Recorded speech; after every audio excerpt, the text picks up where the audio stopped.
Il y a un an, avant Noël, je vous disais le plus grand bien de la Genèse aux éditions Diane de Sellier avec la traduction de Waknin. Eh bien, vous avez été très nombreux à plébisciter ce livre tout au long de l'année, à l'offrir et le faire connaître. Diane de Sellier est au rendez-vous de cette fin d'année avec tout autre chose, une réédition de la Légende dorée de Jacques de Voragine.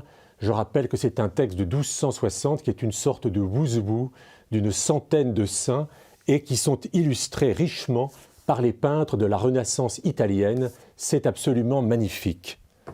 Saint François d'Assise y figure, mais pour ceux qui aiment ce saint, il faut absolument faire l'acquisition du François aux éditions Belles Lettres, avec un texte d'une rare intelligence de la médiéviste italienne Chiara Frugoni, qui décrypte pour nous les fresques des deux basiliques d'Assise, les fresques de Giotto, et qui y apporte un talent et un souffle absolument exceptionnels.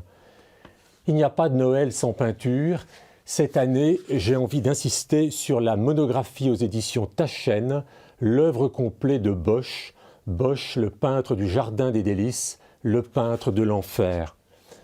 De peinture, il est question aussi dans les anthologies plus légères, Les femmes de la Bible, avec un très beau texte de Nathalie Nabert aux éditions Magnificat, avec une trentaine de portraits de femmes de la Bible qui sont là aussi très bien illustrés.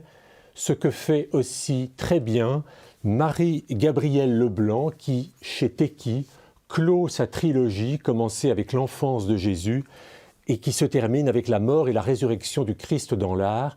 Là aussi, le choix des peintures est excellent. Il n'y a pas non plus de Noël sans sculpture, sans la chaleur de la pierre. C'est ce que nous offre la très belle collection La Grâce d'une cathédrale aux éditions La Nuée Bleue, avec une monographie consacrée à la magnifique basilique d'Autun. Je rappelle que Autun fut une des premières publications de la mythique collection Zodiac. C'est l'occasion de redécouvrir ce portail, ce tympan absolument stupéfiant. Et puis, je voudrais terminer par un hommage à l'un des disparus de cette année, Michael Lonsdale, l'inoubliable frère Luc. De tous les nombreux livres qu'il publia aux éditions Philippe Ray, je retiendrai En chemin avec la beauté.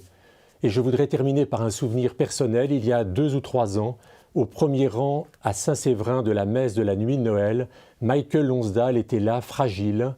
Eh bien, il me plaît de penser qu'il est encore plus près du Christ en cette nuit de Noël.